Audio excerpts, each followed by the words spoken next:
Thank you, Professor Brennan, for the wonderful introduction. What an honor it is to stand in front of you all on this momentous occasion. From this podium, I can see all of the people who have molded me these past 4 years. I see members of the faculty and staff full of pride, and I see parents and family members beaming. Fellow graduates, you too have a glow this morning, perhaps from the hangover. Now that I have your attention, I ask you to bear with me for the next few minutes. Maybe there will be more jokes, maybe not, but this is college, so there will be a quiz at the end of this. There's a certain intrinsic strangeness to the end of an era, and college, in our society, certainly qualifies as an era. To the class of 2016, take this moment and picture yourselves facing the freshman year version of you. Notice your nervousness or even your tenuous confidence. Recall your views on life, your hopes, your dreams. I know, some things have not changed since we awkwardly sang the alma mater before President Ainley on our first day here. Namely, I still don't know the words.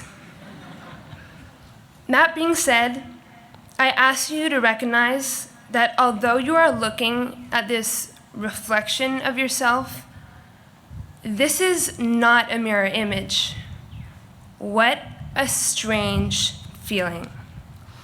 Much has changed, innocence lost with intellect gained, and in this image we realize just how much we have evolved.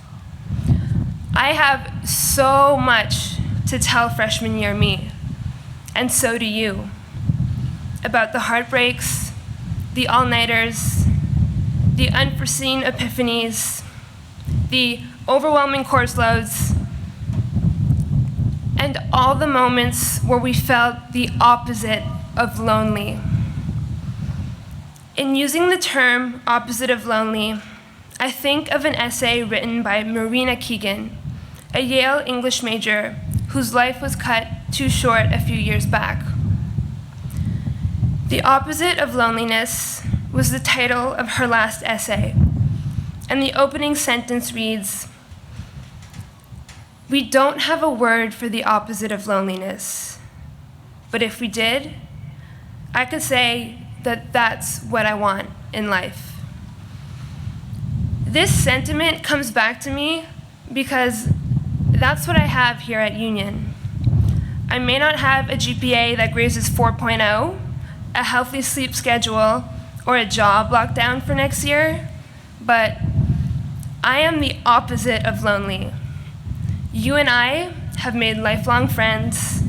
We have been guided by the most insightful of mentors, and at all times, we are put at ease by the awareness of being well surrounded.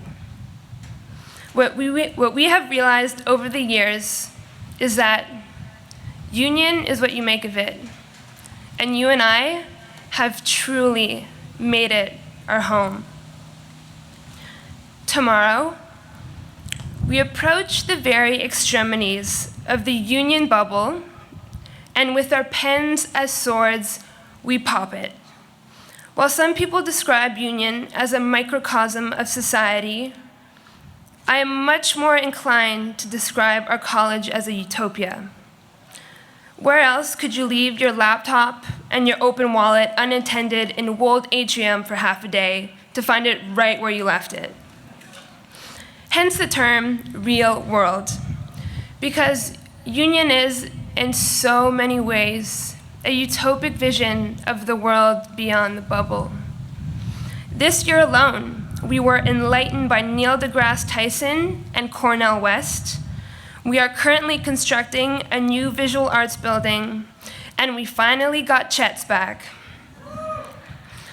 In all seriousness, that is the beauty of our Union experience. It has been molded by our intention and our conviction. My call to action to the 550 of you before me is to understand this privilege we have been given. It is very easy to be persuaded by the lure of money, recognition, and comfort. But as it goes, comfort is the enemy of change, and it is our responsibility with this privilege we have been given to be agents of positive change. Realistically, you are in no position to take my advice. I am your peer, I procrastinate an absurd amount, and I make the same mistakes you do. But I will say this, your value and your worth is not measured in your salary, it is not measured in a GRE score, and it certainly is not measured in Instagram likes. Our value is in the challenges we have collectively overcome and the challenges we have the courage to take on in the future, whether we overcome them or not. And so, ladies and gentlemen, here comes the bittersweet moment not all of us have been waiting for. We can't know what life has in store for us. There will be difficult times. There will be momentous accomplishments. Some of you will achieve greatness, but many more of you will achieve something even greater, and that is fulfillment. There is so much over which we have no control. The most crucial decision we can make is in choosing the people we surround ourselves with, and in choosing the principles that ground us and on which we refuse to compromise. In those commitments, we become fulfilled. The world is both a scary or wondrous place, depending on which you choose to see. My favorite quote by the poet William Blake goes, "There are things known and things unknown, and in between, there are doors."